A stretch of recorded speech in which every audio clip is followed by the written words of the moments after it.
बाकी साथ नहीं छूटे हो, ई प्यार नहीं कम होखे, ना दिल कबो दुखे हो।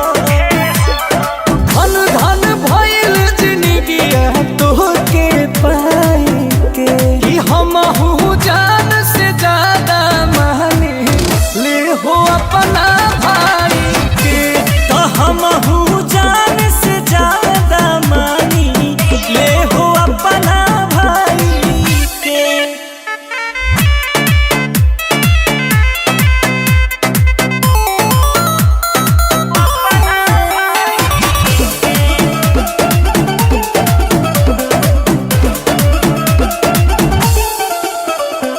भगिया हो तोहर खिल जाला, जेकरा के भाई मिल जाला, तो खुश होला मन दिल जब दिल से मिले। जान देवे वाला भाई मुश्किल से मिले, रिश्ता टूटी ना केहू देखे जमाई के, कि हमहू जान से ज्यादा मानी ले हो अपना भाई के। कि हमहू जान से ज्यादा मानी ले हो अपना भाई के।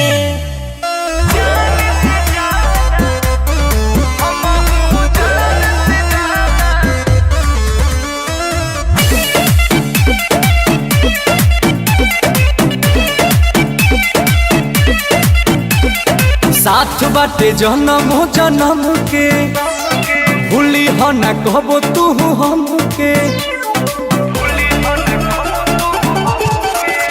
जबले धारा दी सूरज और चांद रही हो, तोहरा चेहरा पर भाई मुस्कान रही हो।